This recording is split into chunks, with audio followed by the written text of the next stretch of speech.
you don't have to look alike. That's right. You don't have to have the same experiences, but to have, as sisters in Christ, That's right. and who are believers in the faith, to have unity, to show the unity of Christ. Like, it can be done.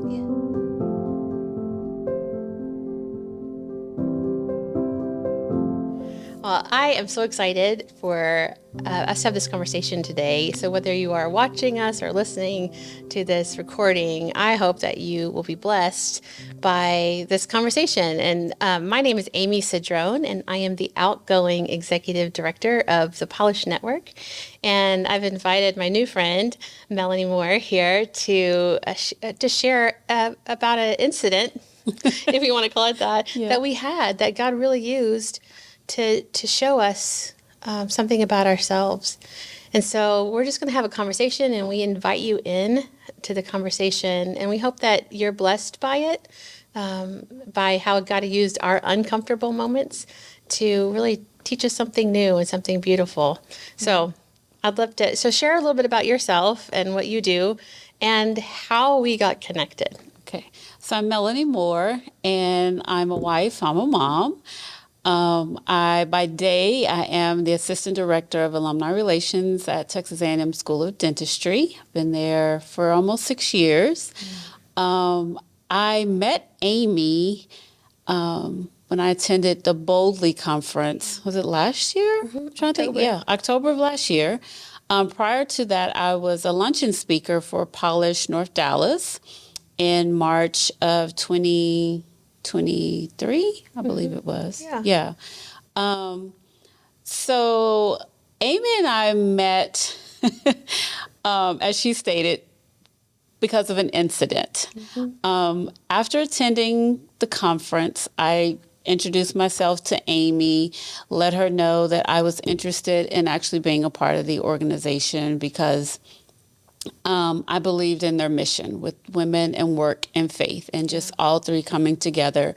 And I didn't want the luncheon just to be like a one-off. I really wanted to be involved with the organization. So I introduced myself, we exchanged phone numbers, email, and went about my way. And so a couple of days, because Amy needed, I know after any conference you need some downtime. Yes. And so I reached back out to her probably a week or so later via email, and then via text, and I never heard anything. And another email.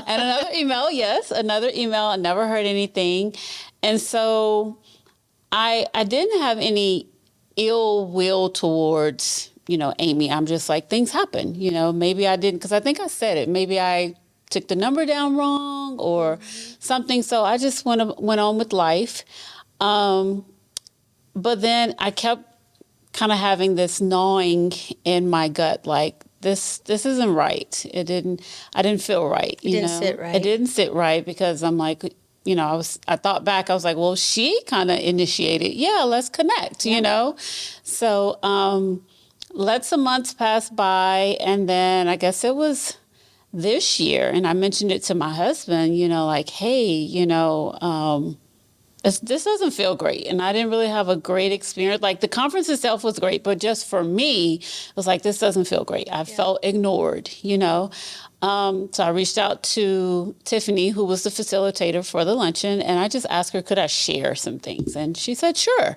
And Tiffany, just so our listeners know, she is the director of the North Dallas chapter. Yes. And she's a common denominator. Yes, common denominator, between the two of us, yes. And she was open and she felt safe. And so I just shared with her,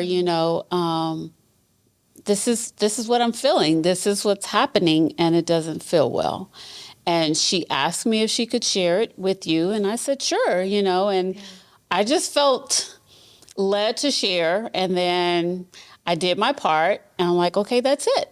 And the next day or day after, I got an email from you saying, hey, I'm not going to make any excuses. I apologize, but that wasn't, I just felt like I needed to be obedient enough to say what I needed to say. Yeah. And that was it, and whatever happened from there, that's what happened, either for me or for you. But it was a lesson for me to just be being comfortable enough to share when something doesn't feel right or doesn't feel good, from an experience. So here we are now. I know. And so that was such a powerful, for somebody just listening in, they may say, oh, you're upset over somebody not answering email. It was so much more than that. It was. When we started talking about it. And that's as we started talking and having more conversations, you and I both were like, this is an important message that needs to get out. Yes. And so it was, you did reach out. I remember talking to you at the Boldly Conference. And the Boldly Conference is a faith and work conference for women, by women. It's the first of its kind. And, we really were trying to be in a space that so many women aren't in, this integration of faith and work. And you, in your email, the one that the one that caught my attention, you said it to Tiffany, and it's the one that was forwarded to me. It wasn't just that I didn't respond. And there are reasons, but, as a leader of an organization, I don't let my employees get away with, oh, it went to junk mail. Right. Or, oh, I was tired and I saw it and it got missed. Like those are excuses. Yeah. Those are excuses. And we all miss things, right? And we show each other grace. You showed me grace in that. But it was more than that. You were ghosted by me, by our organization. It reflects not just bad on me, it reflects poorly on our organization that wants to bring women together. Exactly. Like we literally did the opposite of what we hoped to do. Yeah. But there's this race element too.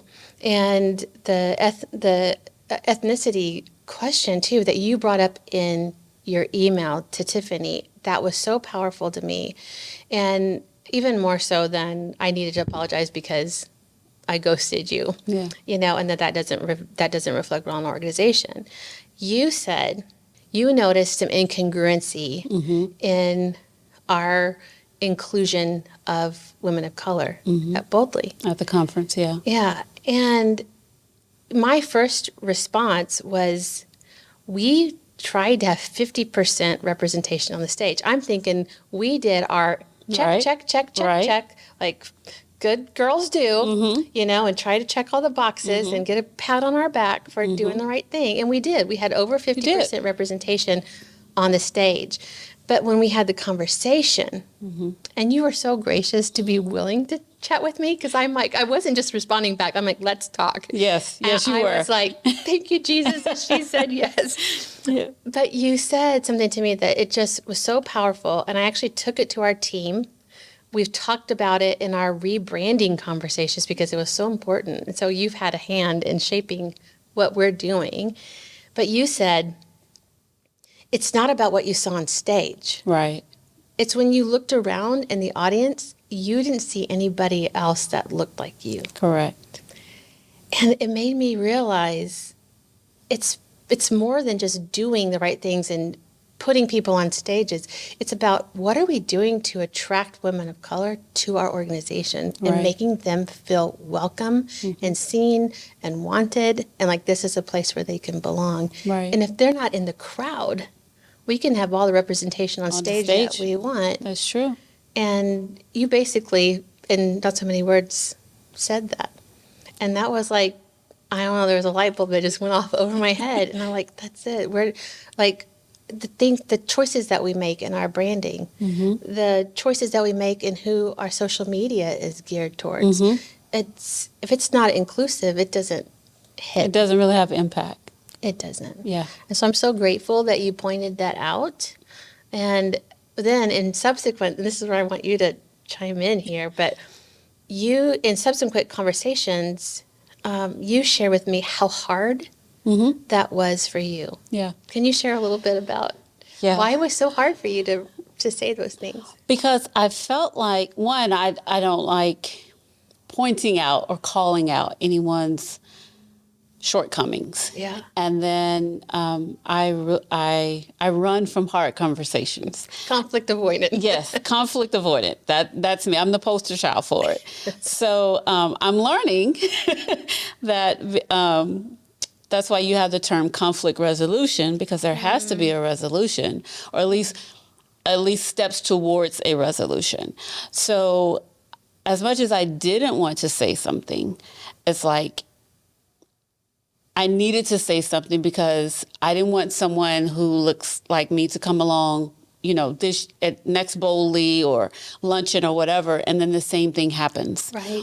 And I didn't want someone who, if maybe not you because you're the outgoing, executive director, but the next executive director to come in and kind of put on blinders to the fact that, or say, hey, I overlooked it, I'm sorry, and you just move on from it. Yeah. Like, let's learn, let's grow, let's have this uncomfortable, hard conversation. Yeah.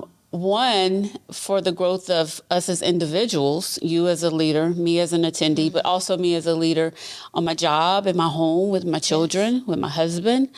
But also to show, as we title this today, unity, that you don't have to look alike. That's right. You don't have to have the same experiences, but to have, as sisters in Christ, That's right. and who are believers in the faith, to have unity, to show the unity of Christ. Like, it can be done. Yes. And it can be done with grace. Yes. Because you kept saying to me, like, you were just so gracious. And in my head, I was like, well, I wasn't going to attack you.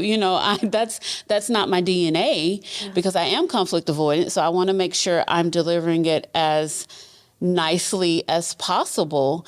And you heard me. So even you just hearing me and inviting me to share, I felt safe. And so this has been a huge lesson for me to know that it's possible to have the hard conversations and not to feel as though I have to silence my voice or my feelings.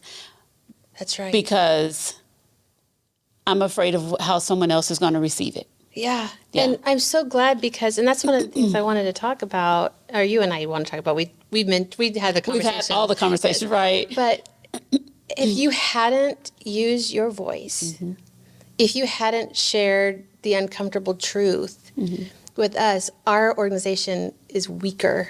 Right. And we're a kingdom organization. Right. And so our impact in the kingdom is lessened.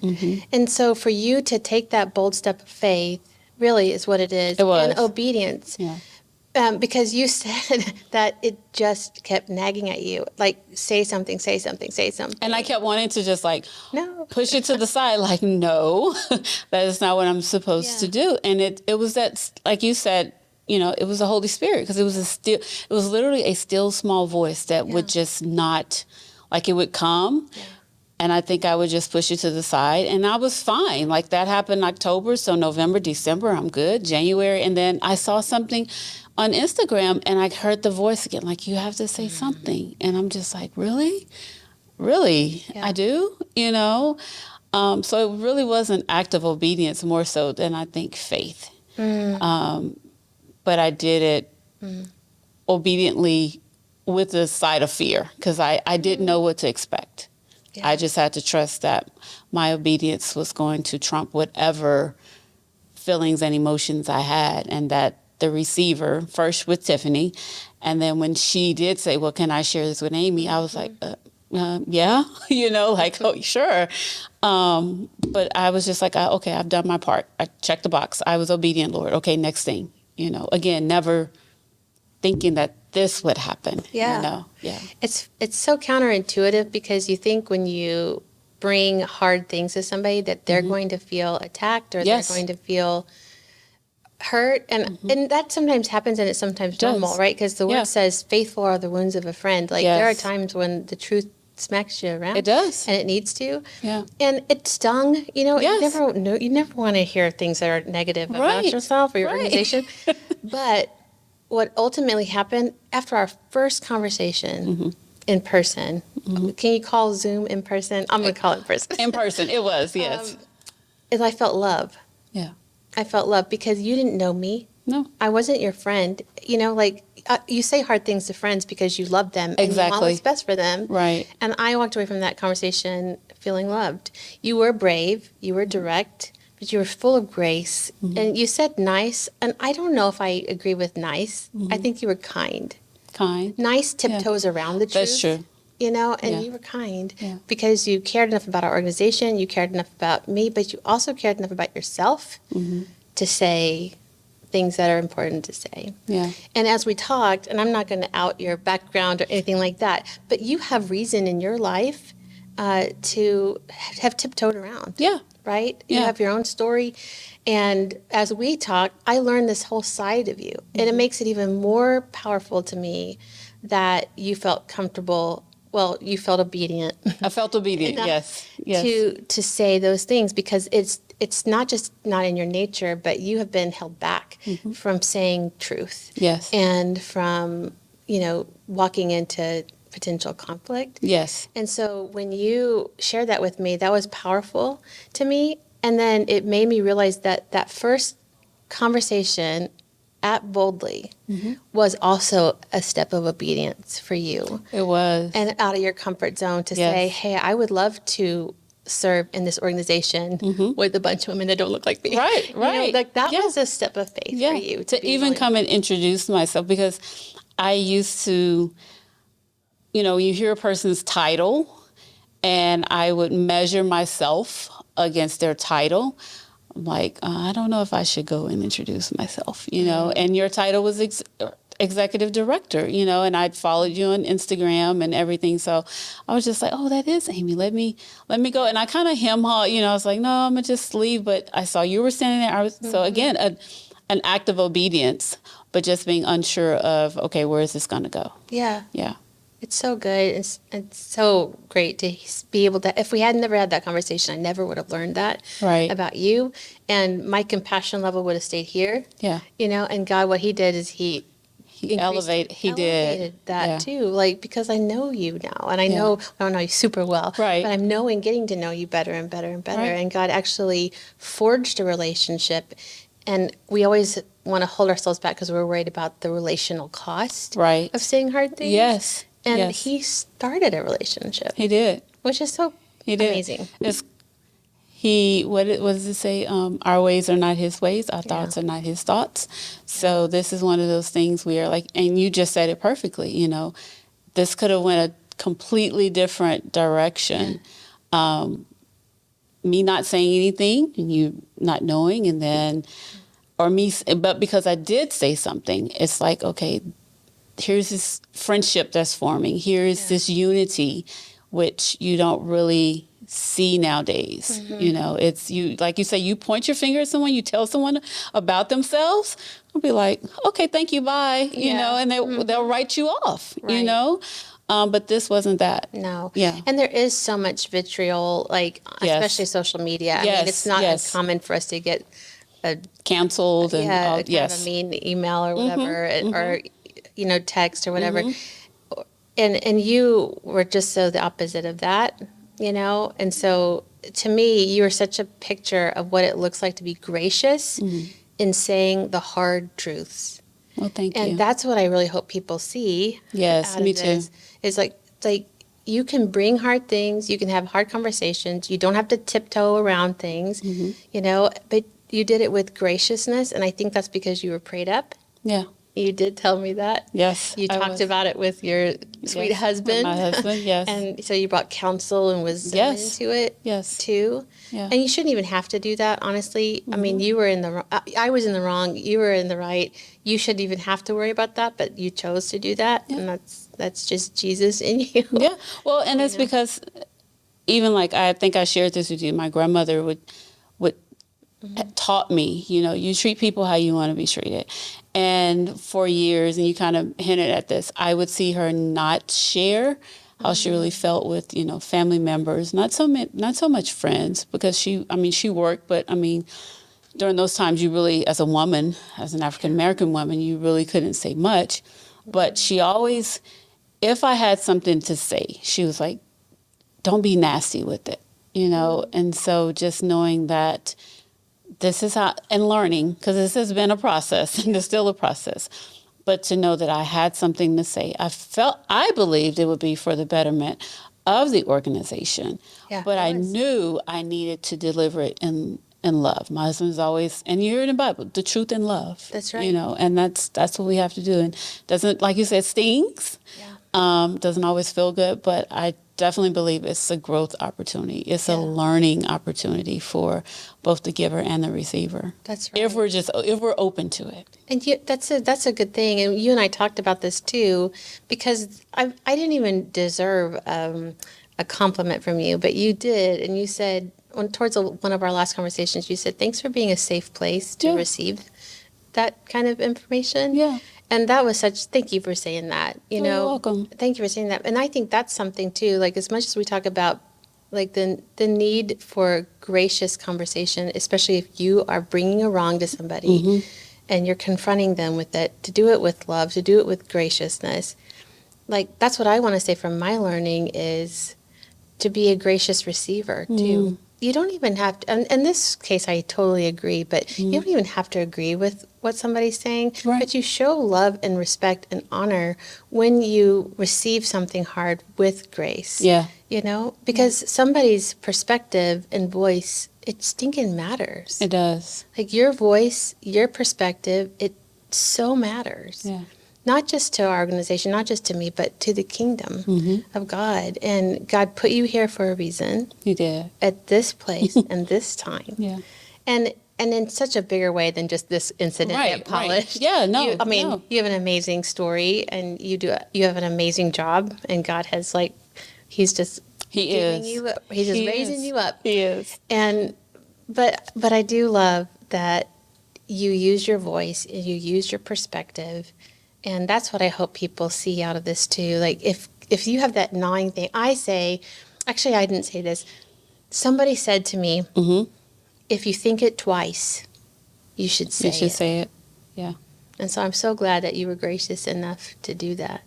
If you had to tell the women and men, hopefully, watching this, if you had a takeaway from them, like what do you hope that they learn? What do you hope that they see? What do you hope that they get out of our conversation? So I have a couple of takeaways, but I would say maybe my top 3 would be don't be afraid of sharing the truth in love, even when it's hard. Don't run from it. Because like you just said, if you think it twice, say it. And for me, I kept wanting to run from it because this was very uncomfortable for me. This was out of my norm. And especially with someone if I just think about the title, the ethnicity, I'm new to Polish. Who am I to come in and tell this lady, hey, there weren't a lot of people that look like me, or you ghosted me, But there's a way to do it in love. So be open and really lean in when there is something that's tugging at your heart that maybe you didn't have a great experience about, but pray about it and ask God to give you the words to say, because so many times we speak from emotions. That's right. Or we speak from another bad experience. We project what someone else did, and we project it on someone else because we didn't deal with that. Yeah. But we have to know that we need to pray about it, and we need to ask Jesus, how do I handle this? This didn't sit well with me. It doesn't feel good. But then to do it in love, and to be willing, as the giver, be willing to share in love, but then also as a receiver, be willing to receive in love. Yeah. Because it's going to sting. It's going to hurt a little bit. But just know that it's an opportunity for growth for both individuals, because this has really grown me to say the hard things and to be here with you today. This is something I never would have even imagined from a little, I just wanted to share some feedback. But, a relationship has formed, a friendship has formed. And, God, I truly believe He has so much more, and that this is going to be impactful not only for Polish, but for the kingdom as well. Yeah. Thank you so much. Thanks for being willing to do this.